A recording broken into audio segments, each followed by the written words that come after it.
Assalamualaikum warahmatullahi wabarakatuh. Jumpa lagi kita sahabat ya. Untuk kali ini kita akan membahas kembali soal ilmu pengetahuan sosial ya. Kali ini kita akan melanjutkan di soal nomor 11 ya. Perhatikan cerita berikut. Pak Nurdin seorang penambang batu tradisional. Setiap hari Pak Nurdin berusaha mengumpulkan batu kali satu demi satu. Hal ini dilakukannya dengan penuh hati-hati agar sumber daya alam di sekitarnya tidak rusak. Batu yang sudah terkumpul dijual ke toko penjual bahan bangunan. Dari cerita tersebut dapat ditarik simpulan bahwa batu akan menjadi benda. Oke, batu yang diambil itu gratis ya. A. Bebas, B. Ekonomi, C. Substitusi, D. Komplementer. Kita udah tahu ya, benda bebas berarti angin, udara, air ya. Yang didapatkan gratis itu adalah benda bebas. Kalau benda ekonomi itu adalah benda yang didapatkan kita harus membelinya. Kalau yang substitusi itu adalah untuk pengganti. Kalau komplementer adalah untuk pelengkap. Jadi batu yang tadi bebas dijual ke toko bangunan tentu ada nilainya ya, dan mendapatkan uang. Berarti jawabannya adalah B, ekonomi ya. Kita lanjut ke nomor 12. Pembangunan sarana dan prasarana transportasi antar daerah sangat diperlukan untuk pengembangan investasi, perdagangan, dan pariwisata. Hal ini sesuai dengan salah satu prinsip interaksi antar wilayah. Prinsip itu adalah A. Kesempatan antara, B. Kemudahan transfer, C. Saling melengkapi, D. Distribusi spasial ya. Dibangun sarana agar mampu transportasinya berkembang dengan baik, ada investasi di sana. Itu adalah D. Distribusi spasial ya. Kemudian soal nomor 3. Ada gambar 1, 2, 3, dan 4. 1 kita bisa lihat gambar sepatu, gambar bola voli, yang ketiga gambar topi, yang keempat gambar dari kaos kaki. Benda komplementer ditunjukkan pada gambar ya. Komplementer itu adalah benda yang tidak akan lengkap kalau tanpa benda lainnya. Berarti adalah 1 dan 4 ya. D, E. Oke sahabat, kita lanjut ke soal nomor 14. Makan, pakaian, rumah. Pakaian, mobil, perhiasan. Rumah, pakaian, makanan. Rumah, perhiasan, mobil. Berdasarkan skala prioritas, kebutuhan penyusunan daftar yang paling tepat ditunjukkan oleh nomor ya. Kita akan pakai di prioritas utama itulah sandang, papan, pangan ya. Mana yang paling cocok sahabat?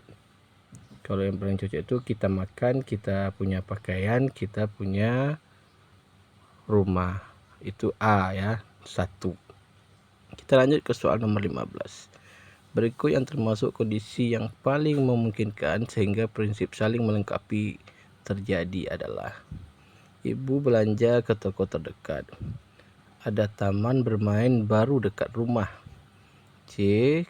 Kami bermain sepak bola di lapangan dekat sekolah, D. Kegiatan jual beli antar warga desa A dan desa B. Prinsip saling melengkapi ya, itu ada pada nomor atau pada jawabannya adalah D ya. Kegiatan jual beli antara warga desa A dan desa B. Itu jawabannya 15 adalah D. Kita lanjut ke soal nomor 16. Perhatikan pernyataan-pernyataan berikut. Kulit bumi masih panas dan keadaan bumi belum stabil. 2. Berlangsung kurang lebih 2.500 juta tahun yang lalu. 3. Berlangsung kurang lebih 140 juta tahun yang lalu. 4. Zaman dinosaurus hidup. 5. Terbagi 2 zaman, yaitu zaman tersier dan kuarter.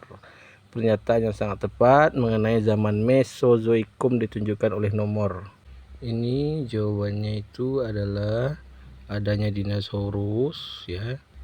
Kemudian terbagi menjadi tersier dan kuarter ya. Berarti jawabannya 4 dan 5 yaitu D. Oke. Sekarang kita masuk ke soal 17. Jenis fosil manusia purba yang ditemukan oleh Egue Dubois ya. Egue ini Dubois di dekat Tulung Agung, Jawa Timur adalah Pithecanthropus mojokenensis ya. Ya oke. Sahabat, jawabannya adalah B. Kita lanjut ke soal nomor 18. Pencemaran lingkungan sudah terjadi pada zaman prasejarah dengan ditemukannya jelaga di langit gua. Jelaga tersebut adalah contoh dari jenis polutan. Oke, jelaga ya. Jelaga itu adalah jenis polutan yang berasal dari lampu-lampu zaman dahulu yang menggunakan api. Itu membuat hitam ya, sahabat ya. Itu berarti ada asap-asapnya, itu jatuh ke pencemaran udara ya, D. Kita lanjut ke nomor 19. Rini dan Rina adalah saudara kembar. Mereka berkunjung ke rumah paman pada hari libur. Pamannya menyuguhkan kue untuk mereka. Rini merasa kue yang diberikan kepadanya lebih kecil dari milik Rina. Timbul perdebatan memperebutkan kue yang lebih besar antara Rini dan Rina. Melihat tingkah laku kedua keponakannya, paman pun menasihati mereka. Paman menyampaikan bahwa masih ada kue di dapur jika Rini dan Rina ingin lebih banyak. Paman juga memberikan pengertian agar keduanya jangan berdebat atau berselisih tentang hal-hal kecil seperti ukuran kue. Berdasarkan cerita tersebut, tindakan yang dilakukan oleh paman merupakan contoh asosiatif, yaitu ya, asosiatif itu adalah semacam bentuk cara untuk menyelesaikan konflik. A. Kerjasama, B. Akomodasi, C. Asimilasi, D. Akulturasi ya. Kalau dilihat dari objektifnya, yang ada pertikaiannya ini diselesaikan dengan cara pengertian itu biasanya adalah B ya, akomodasi. Oke sahabat, kita lanjut ke soal nomor 20. Devon tidak menyukai Cindy. Hal ini dikarenakan Cindy selalu mendapatkan nilai yang lebih tinggi di sekolah. Padahal mereka selalu belajar bersama karena mereka berdua bertetangga. Akhirnya tiap kali Cindy mengajak untuk belajar bersama, Devon selalu menolaknya. Saat Cindy berulang tahun, Devon juga menjadi satunya teman kelas yang tidak hadir di acara ulang tahun Cindy. Devon beralasan harus mengunjungi saudara di luar kota.